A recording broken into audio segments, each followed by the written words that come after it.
Olá, dando continuidade na leitura do livro Por que tarda o pleno avivamento? Capítulo 10. Só o fogo produz fogo. Quem quiser ter uma vida de oração precisa ser de aço, pois será atacado por Satanás antes mesmo de começar a tentar atacar o reino dele.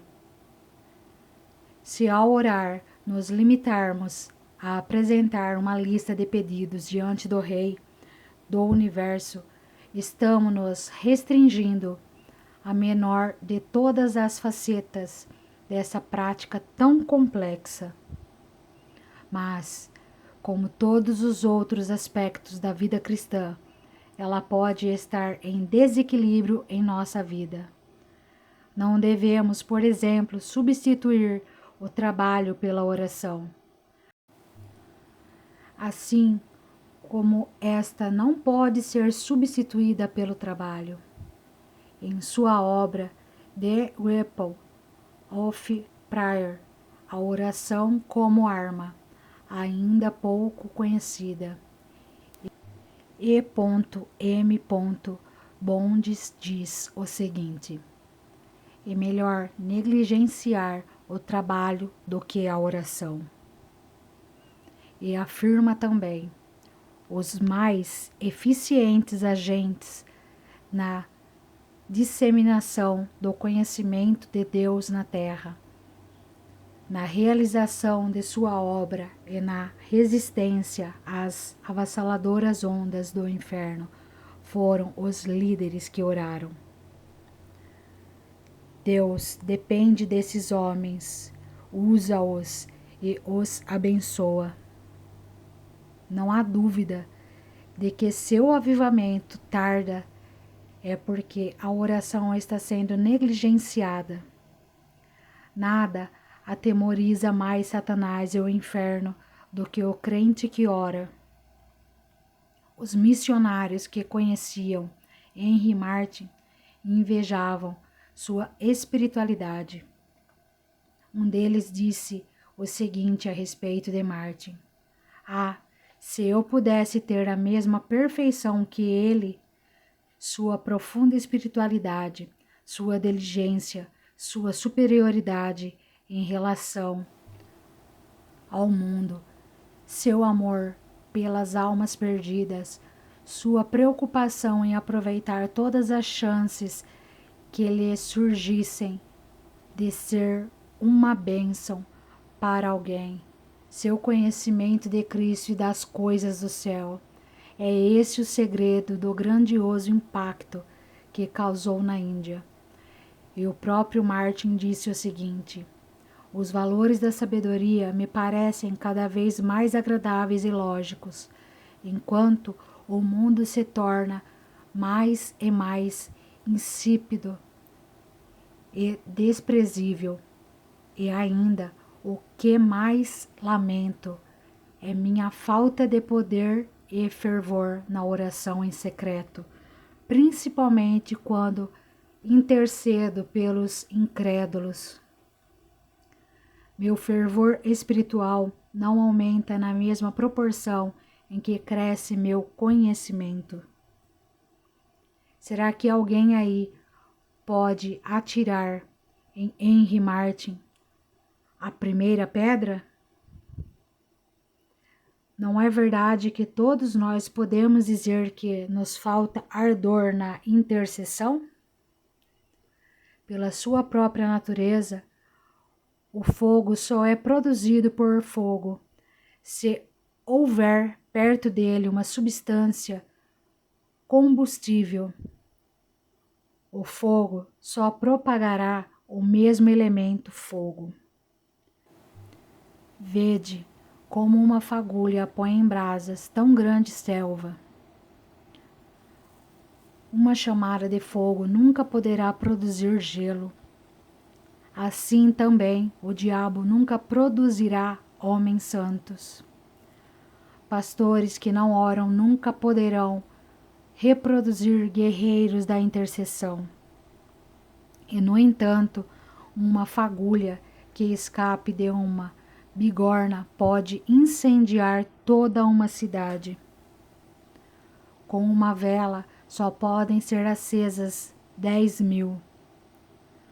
A partir da vida de oração que Davi Brainerd levou, iluminaram-se outros brilhantes astros ao firmamento do evangelismo, como William Carey, Payson e outros.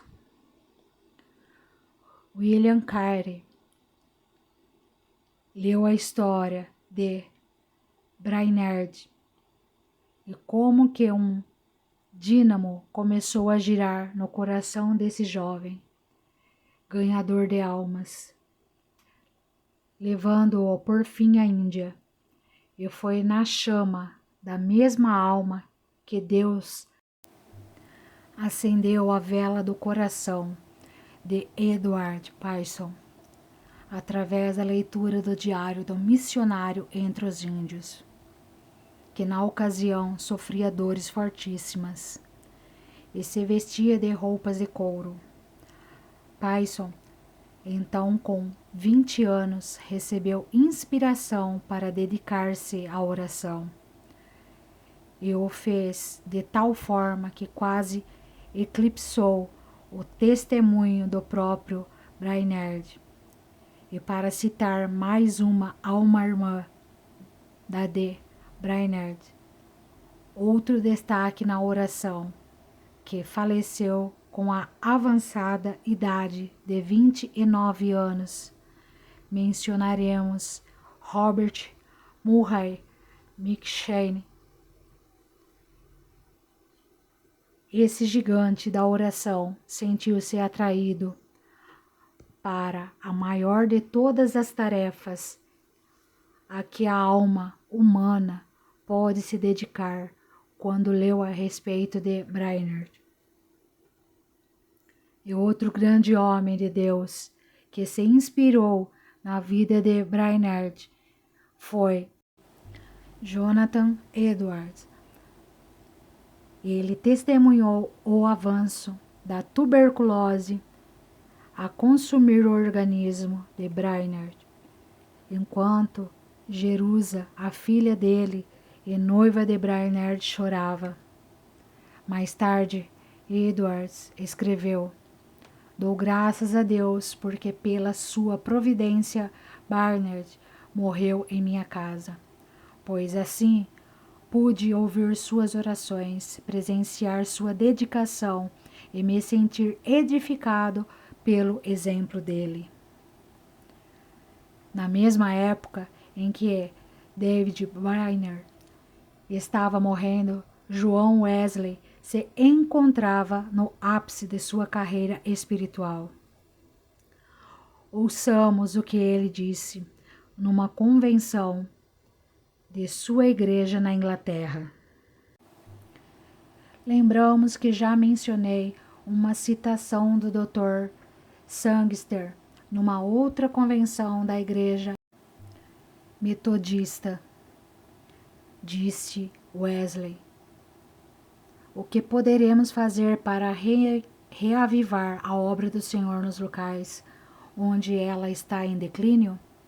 E em seguida, esse incansável e intrépido evangelista que abalou 3 reinos respondeu à sua própria pergunta dizendo: "Todos os pregadores devem ler atentamente a biografia de David Brainerd." Então aí está, vamos citá-los novamente: Payson, McCheyne, Carey, Edwards e Wesley. Todos eles homens famosos, todos inspirados pela mesma chama, todos devedores a David Brainerd, que, embora doente, orava com fervor. É chegado o conflito das eras. Essa coisa distorcida, antibíblica, que leva o nome de igreja, mas que se mistura com o mundo e desonra aquele a quem ela diz ser seu Senhor. já foi desmascarada, é uma fraude. A verdadeira igreja nasce dos céus. Nela não há pecadores e fora dela não há salvos.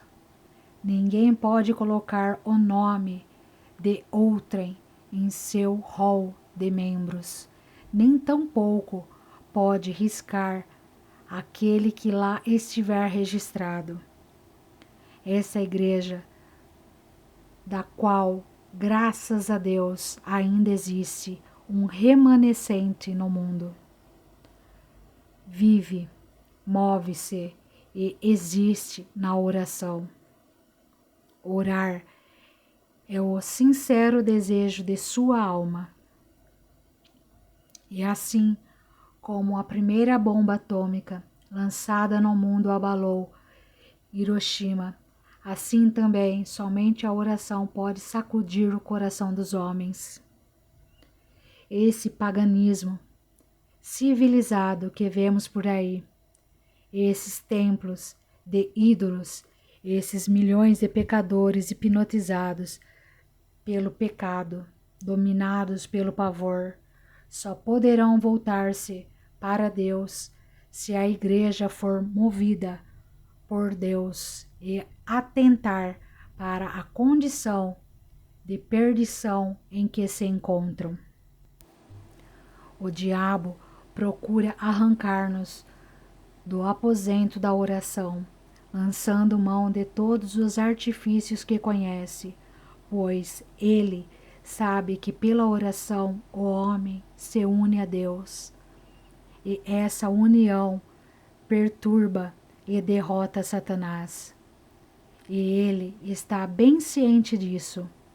Portanto, se ele conseguir afastar-nos da oração, nossa mente será dominada por interesses legítimos ou por questões importantes para nós.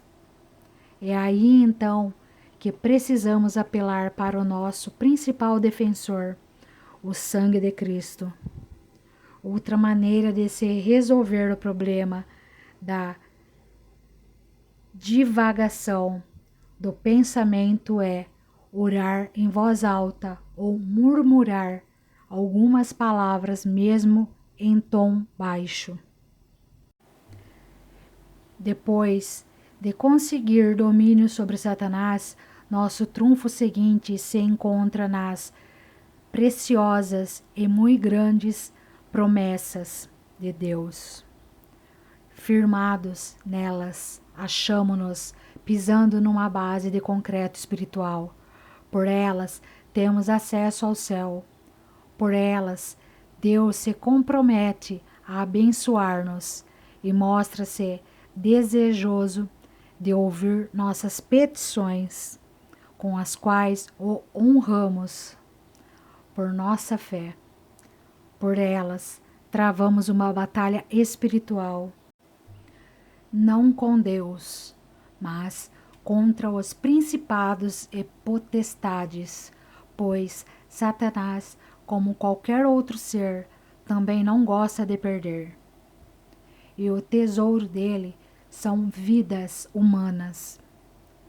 Todos aqueles que se encontram fora do poder regenerador do Espírito Santo, incrédulos, condenados, desobedientes, embriagados, doentes, religiosos, jovens ou velhos, estão debaixo do domínio dele, embora o grau de domínio que ele exerce varie bastante de um para o outro. E o principal alvo de seus dardos inflamados são os salvos, nos diversos níveis da escala espiritual. Mas, com o escudo da fé, poderemos apagá-los e, graças a Deus, sair desse embate incólumes.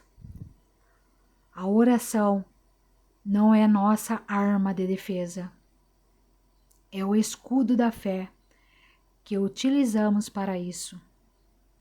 A oração é nossa arma secreta. e parece que ela é secreta mesmo para muitos dos filhos de Deus. Na verdade, apesar de tudo que já lemos, quem pode dizer que sabe muita coisa sobre essa importante prática que é a oração? Mas não é pela oração que derrotamos Satanás.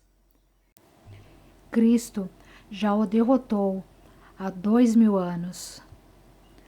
Todavia, o diabo nos engana e nos desafia, e muitas vezes aceitamos suas ameaças e nos esquecemos da suprema grandeza do seu poder para com os que cremos. Efésios 1:19. Jesus, aquele que orou como nenhum outro, diz: Eis aí vos dei autoridade sobre todo o poder do inimigo. Lucas 10:19. Essa é nossa vitória.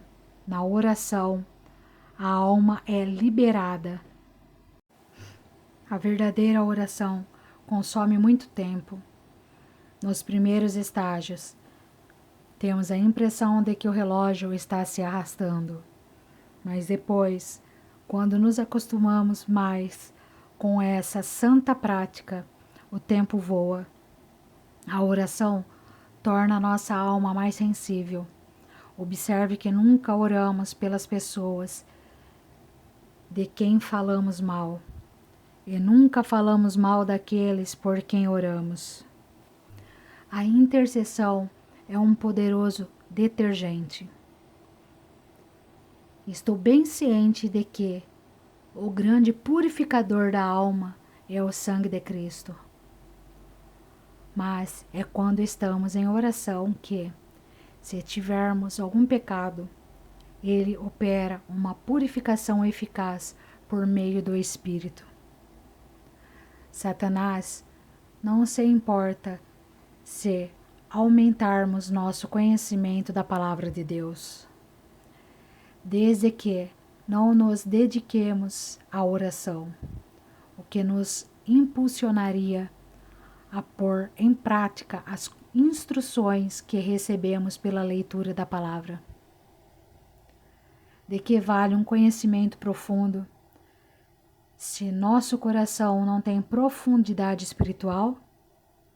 De que adianta termos uma boa posição perante os homens, se não a temos diante de Deus? De que vale a higiene do corpo, se nossa mente e espírito estão sujos? De que adianta possuirmos uma fachada de religiosidade, se nosso coração é carnal? Porque nos orgulharemos de força física, por exemplo, se espiritualmente somos fracos? De que vale a riqueza do mundo se vivemos em pobreza espiritual? Que prazer pode ter na popularidade social aquele que é desconhecido no inferno? Pois a oração conserta todos esses desajustes espirituais.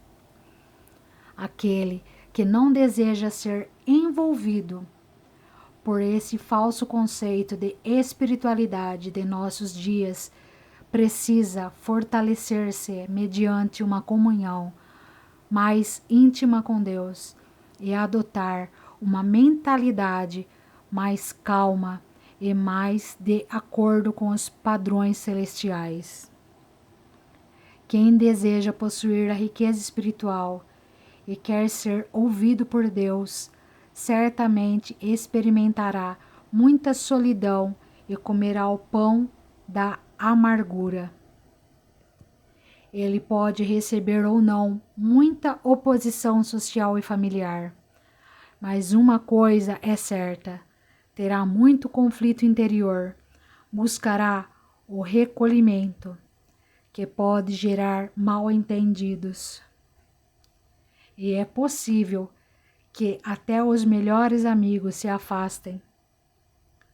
Quando duas pessoas se amam, gostam de ficar a sós uma com a outra, e em solidão é que se gozam os momentos de maior enlevo espiritual. É como bem expressou um poeta: ouvi um chamado, vem, segue-me. E foi só. Aí as alegrias terrenas perderam seu fascínio, e minha alma o seguiu. Levantei-me e segui-o, e foi só. Não queres também segui-lo, se ouvires o chamado? Será que um marinheiro ficaria parado se ouvisse o clamor de um naufrago? Será que um médico permaneceria sentado comodamente, deixando seus pacientes morrerem? Será que um bombeiro, ao saber que alguém está perecendo no fogo, ficaria parado e não iria prestar-lhe socorro? E você conseguiria ficar à vontade em Sião, vendo o mundo ao seu redor ser condenado? Leonard Ravenel. Na qual resplandeceis como luzeiros no mundo, preservando a palavra da vida. Filipenses 2, versículo 15 e 16. Vós sois a luz do mundo. Mateus 5,14. Capítulo 11. Por que eles não despertam? Os Estados Unidos não cairão nunca. Já estão caídos. E isso se aplica à Inglaterra também. Nunca serão escravizados. Seu povo já se acha acorrentado pelas cadeias de uma anarquia moral que eles mesmos criaram. Eles mesmos escolheram. Aqui vivem milhões de pessoas moralmente enfermas que não desejam a cura. Estão comprando ilusões e pagando com a própria alma imortal. E não apenas rejeitam a realidade, mas zombam e criticam dela abertamente.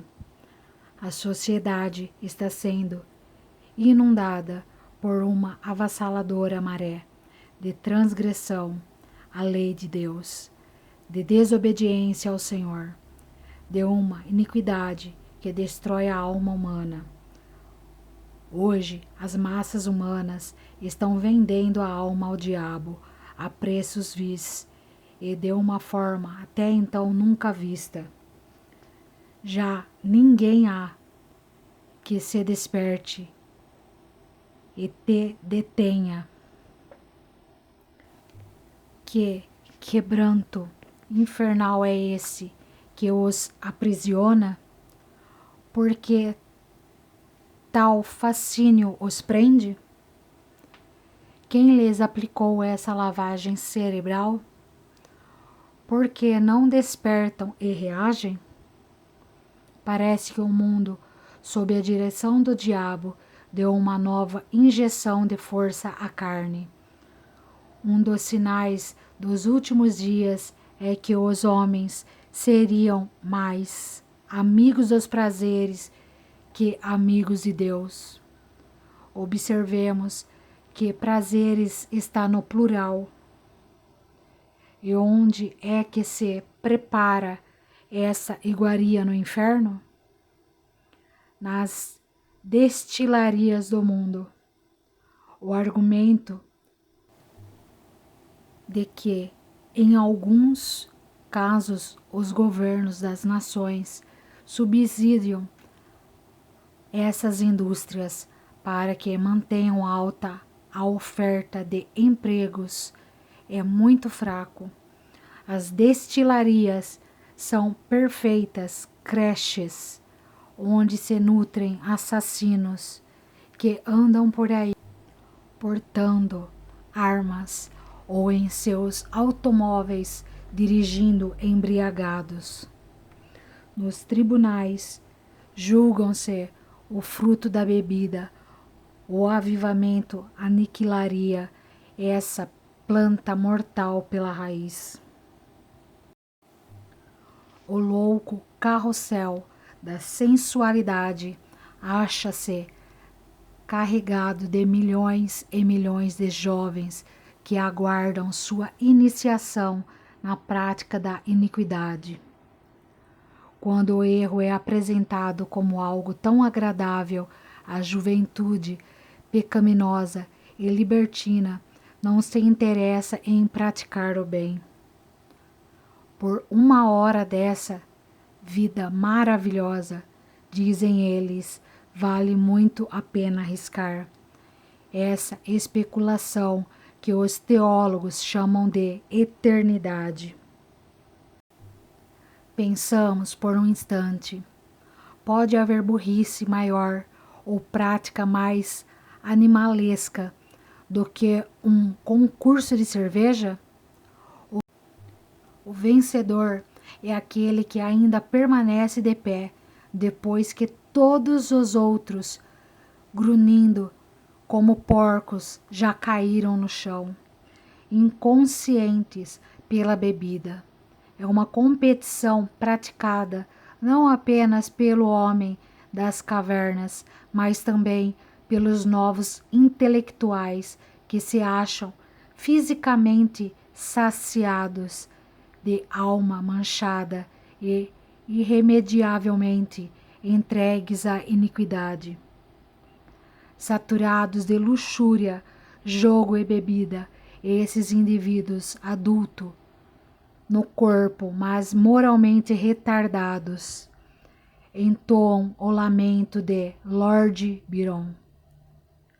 Hoje só tenho cinzas onde antes tinha fogo. A alma que havia em meu corpo está morta. O que antes eu amava, agora apenas admiro. Meu coração é tão grisalho quanto os meus cabelos. Se a igreja tivesse algo de mais vivo, positivo para apresentar a essas pessoas que de dia estão nos clubes recreativos e de noite nas boates, talvez elas pudessem ser afastadas desses locais de carnalidade. O de que precisamos nesta hora é corações fervorosos, olhos que choram e lábios dispostos a propagar o Evangelho. Se tivéssemos 1/10 da espiritualidade que julgamos ter, aos domingos as ruas de nossas cidades ficariam cheias de filas de crentes marchando para Sião, com um pano de saco e cinzas, lamentando a calamidade que fez com que a igreja se tornasse essa coisa sem beleza, sem ardor e improdutiva que hoje é. Se chorássemos em nosso aposento de oração, como choram os judeus no Muro das Lamentações em Jerusalém, estaríamos vivendo um constante avivamento, uma constante renovação de vida, se tornássemos a prática dos apóstolos de esperar no Senhor a vinda do poder apostólico. Teríamos condições de sair e pregar o Evangelho com as mesmas possibilidades apostólicas. Mas, nesses dias, a maior preocupação nossa é: estão todos satisfeitos? O propósito de Deus para nós não é que experimentemos felicidade, mas santidade. O fato, porém, é que a sensatez deu lugar à insensatez. Embora Paulo, escrevendo a Tito, tenha recomendado tanto a jovens como a velhos, sejam sensatos. Não há dúvida de que hoje precisamos novamente nos pôr de joelhos e escalar a colina do Calvário assim, em oração, e contemplar a cruz com atitude de humildade e adoração. Primeiro, a igreja terá que se arrepender. Depois, o mundo se quebrantará. Primeiro, a igreja terá que chorar. Depois, os altares ficarão cheios de pecadores arrependidos. Quando o psicólogo William James, professor da Faculdade de Medicina da Universidade de Harvard, encontrava-se no auge de sua atuação, foi acometido de uma misteriosa enfermidade. Estava com os nervos abalados. Sofria de insônia e passava por profunda depressão, mas não sabia o que fazer para se curar. Foi para a Europa. Será que encontraria a cura em Berlim? Mas ali ele não encontrou nenhuma esperança. E que tal Viena? A mesma coisa. Será que em Paris não acharia solução de seu mal? Mas ali também não se encontrava o remédio para ele. Seu desespero foi aumentando. Foi a Londres e depois à Escócia, mas em nenhum lugar havia cura. Voltou para os Estados Unidos com a ideia de suicídio a passar-lhe pela mente. Afinal, alguém lhe recomendou um homem que orava por enfermos. A cura divina era um anátema para William James, famoso filósofo e psicólogo. Sua mente privilegiada e todo o seu conhecimento intelectual protestavam contra tal recurso. Mas não havia outra saída. Foi então aquele crente simples e letrado impôs as mãos sobre a cabeça do filósofo e orou. Mais tarde, James relatou o seguinte: senti uma energia misteriosa perpassar meu corpo e logo depois me sobreveio enorme sensação de paz. Compreendi que fora curado. Mas parece que, quando se trata de curar a enfermidade maligna deste mundo louco, o abana da ciência e o farfar da política são bem mais interessantes para nós, com nossa vontade obstinada e nosso intelecto desvirtuado, do que a cruz de Cristo. O fato, porém, é que, se quisermos ver a restauração da humanidade, teremos que ser humildes, como foi William James, e voltar à cruz de Jesus e ao seu poderoso sangue.